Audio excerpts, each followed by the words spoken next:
In this lesson, we will learn about expressions. Now, up until now, we've learned about the rigging tools that are built into the program, like constraints, deformers, and bones. Expressions let you create your own controls through a mathematical equation that manages one of the object's attributes. Expressions are usually written as lines of code, but since the language of the code varies from program to program, we'll learn about expressions in general terms. Let's take a look at a simple expression. Here we have two gears.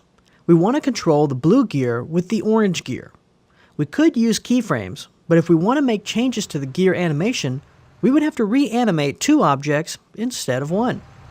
Instead, we can write an expression that reads the rotation values of the orange gear, reverses it, and puts that new value into the blue gear's rotation. Now, when we rotate the orange gear, the blue gear animates correctly. Let's see how we can use this in a practical example, like a stopwatch. Here we have a minute hand and a second hand. In the real world, the minute and second hand's motion are connected. Every time the second hand makes a revolution, the minute hand rotates forward.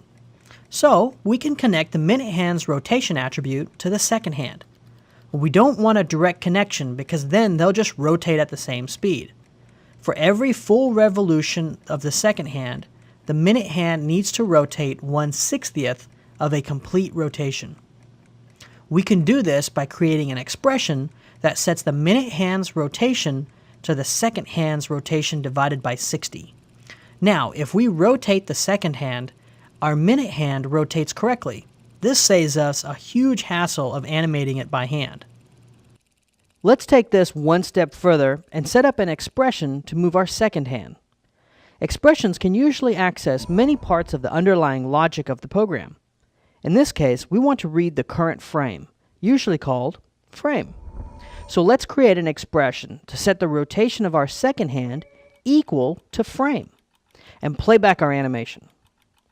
Now, that's a little too fast. Let's break down what the computer is doing to see where the problem is.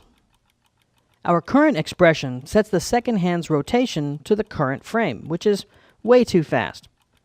We want the second hand to complete a revolution once a minute. 1 minute is 60 seconds, and each second has 30 frames. So we want to complete a revolution once every 1,800 frames. One full revolution is 360 degrees, and we want it to rotate that distance over 1,800 frames. So we divide 1,800 by 360, and we get 5. So let's change our expression to frame divided by 5, and now let's play it back. Our stopwatch is now accurately animated over time. All this without setting a single keyframe. Like everything, expressions have downsides too. An expression is calculated every frame, so too many expressions could really slow down your computer. One other downside is that we can no longer control or keyframe an attribute that has an expression on it. But despite these two issues, expressions are still a powerful way to control an object's attributes. They are often used as animating and rigging tools for jobs way too complicated to be done by any other means.